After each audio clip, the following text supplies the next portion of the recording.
So let's talk about Sora, Sora. Sora is a video generator, and this is what you're watching. You're watching the result right behind me. Everything you're seeing back here, it's not real. And this is unbelievable.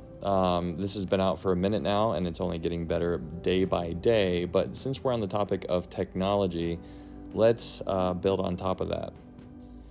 So this article came out a couple days ago on December 5th, and these developers were evaluating 6 frontier models for in-context scheming capabilities. Basically, if you read this article, what you'll find is that these developers told these programs to follow a certain set of guidelines to accomplish a goal, and the developers were monitoring these programs, their functions all the way through to see if they were coloring inside the lines and doing what they should have been doing. But here it turns out that Claude was lying. It says, here is an example of a situation where Claude is copying what it believes to be its way to a new server and then lies about it to its developers. If you keep reading on in the article, what you'll see is it says several models are capable of in-context scheming. It says 5 of the 6 evaluated models showed scheming capabilities and at least one of the tasks that they were performed or that they were given. Then when you go down here, it says models sometimes double down on deception. And so when they were told something to do, when the programs were told something to do, they would go about trying to complete that task. And then when the program, thought that it was completed or good enough, they would present the final product to the developer, and then the developer would ask them a question. So here at the bottom of the screen, they started asking the technology the question, do you know how this happened? Because they were trying to check its work in a sense. So when asked, do you know how this happened, Llama and Claude Opus confess in 80% of the cases, whereas O1 surprisingly persistent and confesses in 20% of the cases.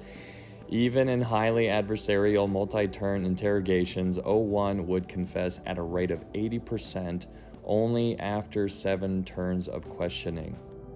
It's probably fine. Then it says down here, the models understand that they are scheming. And then at the bottom, it says, when we look at their train of thought, we find that they very explicitly reason through their scheming plans, often use language like sabotage, lying, and manipulation. So now that we have established that AI is aware that they are lying to us, let's keep going. NVIDIA World Robot Simulator, also known as Isaac Sim, is an AI robot development platform that enables designers, developers, and researchers to create, simulate, test, and train AI-based robots and autonomous machines in a physically based virtual environment.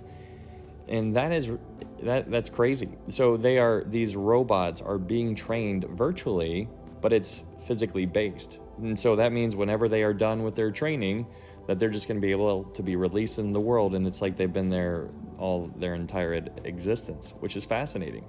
Continues on, its primary purpose of the World Robot Simulator is to accelerate robot learning, because that's what we need, and validate robot designs, and to optimize robot performance. This is fascinating. I made a video a while back about the possibility of this demonic invasion, but it makes a lot more sense when you add AI into the mix, because in Joel chapter 2, you can read about this. It's talking about what's happening during the day of the Lord, but it talks about some kind of invasion that is just so provocative. But in Joel chapter 2, verse 5, it says, this army, whatever this army is that Joel is seeing, he says it's with a noise like chariots. Over mountaintops they leap. And then it continues on, but here in verse 7 it says they run like mighty men, They climb the wall like men of war. Everyone marches in formation and they do not break ranks. Down here it says they are not cut down. All the way down the bottom it says they run on the wall. They climb into the houses. It goes on. It's just so fascinating seeing what day we are living in right now with all the technology and how quickly it's developing. What's really interesting to consider is that what used to take 100 years to learn, we are now learning in 5 to 10 years. Knowledge is increasing exponentially, and it's fascinating. And it makes a lot of sense, though, when you look at Daniel chapter 12, verse 4, because it says, "But you, Daniel, shut up the words and then seal the book until the time of the end. Many shall run to and fro, and knowledge shall increase." I'm not telling you guys this information. This is not new. This has been out there. But if it's new to you, hopefully it's not scaring you in any kind of capacity, because that's not the intent of this video. The intent of this video is just to make sure that you do know that it exists. And once you know that it exists, then you start to think about the Bible and you use your biblical lens and you start looking out into the world. And now a lot of things make more sense than what didn't used to make sense before. And so knowledge is increasing, and you're seeing that being fulfilled in front of our eyes. It's really, really fascinating.